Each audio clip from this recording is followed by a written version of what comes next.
By this year, the HOA's attempts at interference had become almost predictable, but no less audacious. One morning, I was overseeing routine care at the farm reservoir when Karen, in typical fashion, decided to call the police over what she considered a violation. I was letting my equines bathe in the reservoir. In reality, the reservoir was perfectly designed for such activities, both legal and essential for animal hygiene and overall farm operations. What she failed to anticipate, however, was that the horses were not just regular livestock. They were trained, disciplined, and fully capable of responding to potential intruders. The morning started calmly. Titania and the rest of the herd waded into the shallow waters, enjoying the cool relief while I supervised.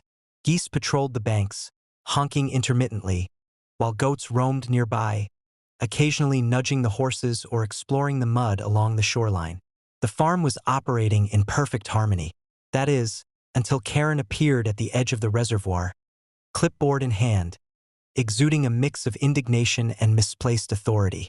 Karen's first instinct was to loudly declare the activity a violation. She then dialed the police, demanding immediate enforcement, confident that she was within her rights.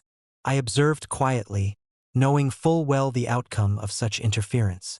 Within moments, the animals began to respond subtly, their natural instincts aligned with the farm's strategic defense plan. Titania positioned herself between the intruder and the rest of the herd, her hooves stamping authoritatively in the mud. The other horses fanned out along the perimeter, creating a semicircle that blocked access and subtly guided movement. Meanwhile, the geese increased their patrols, flapping their wings aggressively and honking in synchronized patterns, creating an auditory and visual barrier that was impossible to ignore. The goats joined in, moving along narrow paths and placing obstacles in the way of anyone trying to approach the reservoir. The effect was clear. The area was under control, and any attempts to interfere would be immediately discouraged by both law and nature. By the time the police arrived, Karen was visibly flustered. She attempted to explain the situation, insisting that the equines bathing violated community rules. I calmly approached with full documentation, permits, operational records, and legal authority over the farm and its operations. The officers, already aware of previous HOA overreach, quickly assessed the situation and confirmed that all activities were legal, safe, and essential to farm operations. At this point, the horses, sensing reinforcement, relaxed slightly but maintained a strategic presence. Titania and her herd returned to wading in the reservoir, while the geese and goats resumed their regular patrols.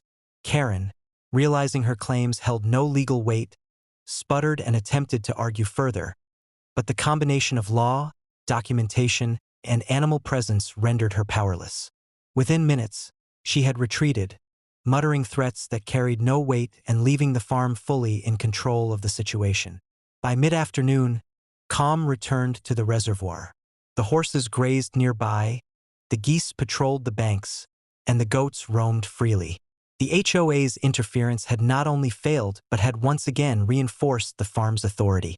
It was a perfect demonstration of how preparation, legal knowledge, and coordinated natural defense could neutralize even the most confident attempts at disruption.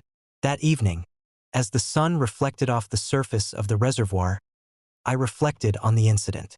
The farm had been tested once again and had prevailed without a single act of aggression. The HOA had learned, yet again, that interfering with properly managed farm operations, particularly when backed by law and intelligent animal guardians, was a recipe for failure and humiliation.